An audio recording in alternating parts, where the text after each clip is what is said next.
Praise the Lord. सभी विश्वासी भाई बहनों को प्रभु यीशु मसीह में जय मसीह की। बाइबल शिक्षा चैनल पर आप सभी का स्वागत है।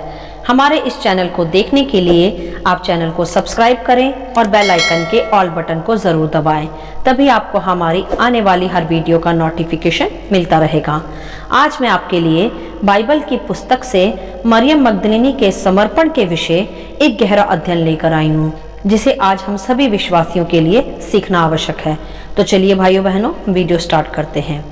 बाइबल दर्शाती है मरियम मगदलीनी ही वह पहली महिला थी जिसने प्रभु यीशु के जी उठने के पश्चात सबसे पहले उन्हें देखा था, तथा प्रभु के जी उठने का सुसमाचार भी बाकी चेलों को सबसे पहले उसी ने सुनाया था।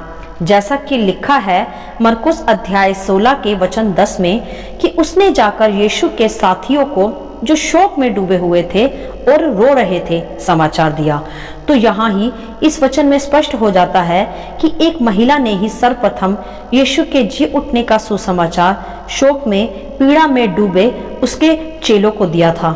इसी प्रकार आज भी महिलाएं यीशु का सुसमाचार जगत में प्रचार करती हैं कि प्रभु मुर्दों में से जी उठा है तथा उनके दुखों का अब अंत हो चुका है। जैसे चेले दुख में शोक में डूबे हुए थे और उनकी आशा भी जाती रही थी, और उसी घड़ी मरियम उनके पास आनंद का सुसमाचार लेकर आई कि प्रभु यीशु जी उठा है। जैसे आज बहुत से मनुष्य कहते हैं कि महिलाएं प्रचार नहीं कर सकती, तो यहाँ हम देख सकते हैं कि महिला ने ही सर्वप्रथम यीशु के जी उठने के सुसमाचार को उनके चेलों के बीच प्रचार किया था। प्रभु यीशु ने सर्वप्रथम महिला को ही यह अधिकार आप ही सौंपा था। हाँ, महिलाएं पास्टर नहीं हो सकती, परंतु अच्छी प्रचारक हो सकती है। पास्टर और प्रचारक में अंतर आप समझते ही हैं। चलिए, वैसे आज यह विषय नहीं है हमारा, हम आगे मरियम मगदलीनी के विषय और चर्चा करेंगे। मेरे प्रियो, मरियम मगदलीनी वही स्त्री थी जिसमें से प्रभु ने 7 दुष्ट आत्माएं निकाली थी। अर्थात यह कि वह कई प्रकार की दुष्ट आत्माओं से घिरी थी और कई प्रकार की बीमारियों से ग्रसित थी। जब प्रभु यीशु ने उसे अशुद्ध आत्माओं से आज़ादी दी थी, तब वह प्रभु यीशु को पहली बार मिली थी। तब वह अशुद्ध आत्माओं से बुरी तरह घिरी हुई थी, परंतु जैसे ही प्रभु यीशु उसके सामने आए, वह अशुद्ध बंधनों से, दुष्ट आत्माओं से आजाद हुई। तब से ही मरियम मगदलीनी ने प्रभु यीशु में अपना जीवन समर्पित किया तथा उसने निर्णय लिया कि अब से वह प्रभु के पीछे ही चलेगी, और उसने फिर अपना जीवन प्रभु यीशु के बताए रास्तों पर जिया भी, और फिर वह प्रभु यीशु की शिष्याओं में उत्तम शिष्य गिनी भी गई। जैसे हम देख सकते हैं लूका अध्याय 8 के वचन 2 में, जहाँ ऐसे लिखा है कि और कुछ स्त्रियां भी थी जो दुष्ट आत्माओं से और बीमारियों से छुड़ाई गई थी, और वे ये हैं मरियम जो मगदलीनी कहलाती है, जिसमें से 7 दुष्ट आत्माएं निकली थी।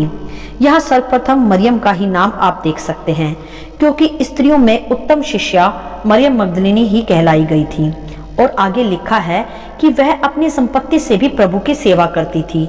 तो यहाँ हम देख सकते हैं कि मरियम मगदलीनी का प्रभु के प्रति सच्चा समर्पण। जब वह आजाद हुई दुष्ट आत्माओं से, तब से ही वह अंधकार से छूटकर ज्योति के पीछे अर्थात प्रभु यीशु के पीछे चलने लगी और उनकी सेवा में अपना जीवन अंत तक समर्पित किया। यही मरियम मगदलीनी प्रभु यीशु की क्रूस की मृत्यु के समय तक उनके साथ साथ भी थी। वह ही सबसे समर्पित शिष्यों में से एक शिष्या थी, जिसका समर्पण हम प्रभु यीशु के क्रूसिफिकेशन के अंतिम समयों में भी देख सकते हैं। जब प्रभु यीशु को क्रूस की मृत्यु के लिए पकड़वाया गया था, तब प्रभु के साथ उनके बाकी चेले नहीं थे। सब उस घड़ी छिप गए थे, परंतु केवल 2 ही चेले प्रभु के साथ अंत तक थे। उनमें से एक था यूहन्ना, जिसने प्रभु यीशु से प्रेम रखा और प्रभु यीशु ने भी उससे उत्तम प्रेम रखा, और दूसरी शिष्या थी मरियम मगदलीनी। मरियम ने प्रभु यीशु को क्रूसिफाइड होते हुए अंत तक देखा था, तथा प्रभु के वह 7 वचन जो क्रूस पर उसने कहे थे, वह भी मरियम मगदलीनी ने उसी घड़ी सुने थे। यह था उसका सच्चा आत्मिक समर्पण, जो हर परिस्थिति में प्रभु में बनी रही और किसी भी कठिन घड़ी में भी उसने प्रभु को छोड़ा नहीं। यदि आज हम देखें तो जब आज विश्वासी प्रभु से छुटकारा पाते, उसके द्वारा चंगाई पाते हैं, तो वह भी प्रभु पर विश्वास तो लाते हैं कि वही मसीह प्रभु यीशु चंगाई का दाता है, और कलीसिया भी जाते हैं उपदेशों को सुनने। परंतु जब कभी कोई सताव या कोई कठिन घड़ी प्रभु यीशु को मानने के कारण उन्हें अपने समाज या परिवार में सहनी पड़ती है तो वह पीछे हट जाते हैं। मेरे प्रियो, यह सच्चा समर्पण नहीं है। सच्चा समर्पण मरियम मगदलिनी जैसा है, जो आज भी बाइबल के पन्नों में लिखा गया है। और आज हम यहाँ ऐसे ही एक समर्पण के विषय सीख भी रहे हैं कि किस प्रकार हमें प्रभु में सच्चा समर्पण करना चाहिए। ऐसा नहीं कि हमने चंगाई पाई, दुष्ट आत्माओं से छुटकारा पाया, बस इतना ही काफी है। नहीं, यह तो सच्चा समर्पण नहीं है। प्रभु हमें सभी पीड़ाओं से छुटकारा देते, आजाद करते हैं, परंतु उसके बाद क्या? उसके बाद हमें वापस पुराने जीवन में नहीं लौट जाना चाहिए, जिससे हम शैतान को फिर से अवसर दे कि वह हमारे जीवन में लौट आए। हमें चाहिए कि हम भी अपना जीवन पूरी तरह पापों से, बुराई से मन फिराकर प्रभु में समर्पित करें, मरियम मगदलिनी की ही तरह, जो अंत तक विश्वास योग्य रही और प्रभु के जी उठने की पहली सुसमाचारक भी बनी। वही प्रभु के पुनरुत्थान की पहली गवाह भी थी। प्रभु ने उसके समर्पण का प्रतिफल उसे यह दिया कि वही प्रभु के पुनरुत्थान की पहली गवाह बनी, कोई प्रेरित नहीं। यह वही स्त्री थी जो 7 दुष्ट आत्माओं से एक पल में घिरी थी। और यहाँ आप देख सकते हैं कि अब यही स्त्री, जिसने प्रभु को क्रूस की मृत्यु से लेकर प्रभु के जी उठने तक उन्हें देखा, और ऐसा समर्पण जो सभी प्रेरितों से बढ़कर था, उस समय वह मरियम मगदलिनी में पाया गया। और वह एक महिला थी। आज के समाज में आज भी बहुत से ऐसे लोग हैं जो स्त्रियों को पीछे रखते हैं, उन्हें पुरुषों से कम दर्जा दिया जाता है, और मसीह समाज में भी कभी कभी महिलाओं को पीछे किया जाता है। परंतु वही प्रभु ने मरियम मगदलिनी को अपनी मृत्यु से जी उठने के पश्चात, अपने पुनरुत्थान के पश्चात पहली गवाह होने के लिए चुनकर एक स्त्री को उत्तम भाग प्रदान किया, जो संसार नहीं करता। तो यहाँ समझें कि प्रभु परमेश्वर स्त्री और पुरुष में भेदभाव नहीं करता। परमेश्वर मनुष्यों को संसार की दृष्टि से नहीं देखता, वह अपनी दृष्टि से देखता है। वह सबको एक समान प्रेम करता है। वह भेदभाव का परमेश्वर नहीं है। बस हम स्त्रियों को अपनी सीमा रेखा का सदा ध्यान रखना चाहिए, प्रभु के बताए मार्गों पर चलना चाहिए और उसमें सच्चा व आदरणीय समर्पण करना चाहिए, उसकी सेवा कर, जैसा मरियम मगदलिनी ने भी किया। और वह प्रभु के जी उठने की पहली सुसमाचारक गवाह भी ठहरी, जो कि दुष्ट आत्माओं से पीड़ित एक महिला थी। परंतु जब प्रभु उसके जीवन में आए तो उसका जीवन बदल गया, उसका अंधकार मिट गया, उसकी निराशा चली गई और एक सच्चा प्रकाश उसके जीवन में आ गया। तो यह तो स्वाभाविक ही है, जहाँ प्रभु होता है वह अंधकार का कोई अधिकार नहीं रहता। और बाकी मरियम मगदलिनी का सच्चा समर्पण हमें दिखता है, जिसकी चर्चा हमने की, कि फिर ज्योति पाकर वह फिर से अंधकार में नहीं लौटी, तथा उसी प्रकाश को उसने अपना जीवन भी बना लिया, तथा फिर प्रभु के राज्य में उत्तम भाग को भी उसने प्राप्त किया।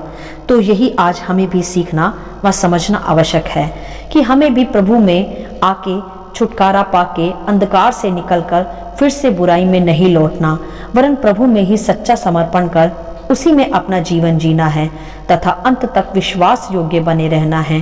परिस्थितियां या सताव देखकर मुड़ना नहीं है, डरना नहीं है, वरन हियाव से, दृढ़ता से उसका सामना करना है।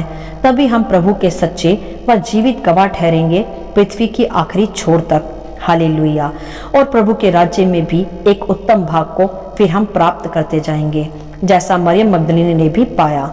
सच्चा समर्पण व सच्चा और उत्तम भाग, जो आज हम प्रभु के ही अनुग्रह से उसकी चर्चा यहाँ कर भी रहे हैं। मेरे प्रियो, प्रभु यही चाहते हैं कि हमारा भी समर्पण तथा विश्वास ऐसा ही हो, डगमगाने वाला या बुराइयों में वापस लौट जाने वाला ना हो। प्रभु महान है, वह हमें आज भी और अंत तक भी सिखाता व समझाता है कि हम प्रभु में आदर व विश्वास के साथ पूरा समर्पण करें, तभी वह हमें हमारा उत्तम भाग प्रदान करेगा, सबसे उत्तम, जैसा मरियम को भी मिला, एक महिला होने पर भी प्रभु के सभी प्रेरितों से बढ़कर, क्योंकि उसने बहुत ही भूख व प्यास के साथ प्रभु की मृत्यु के पश्चात भी उसी स्थान पर प्रभु का इंतजार किया, यह जानकर कि उसने कहा था कि वह तीसरे दिन जी उठेगा, और उसने फिर वह पाया भी। मेरे प्रियो, आज भी जो सच्चे समर्पण के साथ, सच्ची आशा के साथ, सच्ची भूख व प्यास के साथ प्रभु को ढूंढता है, वही उसे पाता भी है।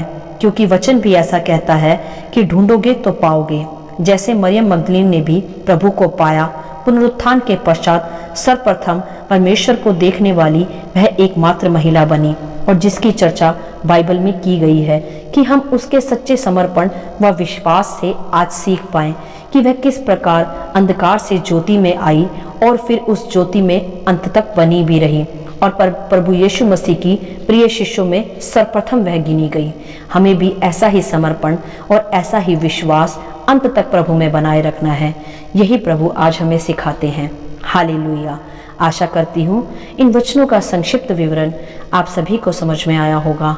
परमेश्वर आपको अपनी पवित्र आत्मा की भरपूरी से सदा भरता रहे। यदि आप चाहते हैं कि दूसरे भी इसे सुनकर आशीष पाएं, तो आप दूसरों के साथ भी इसे बांट सकते हैं, क्योंकि हमारे प्रभु यीशु मसीह की यही इच्छा है। आमीन and God bless you all.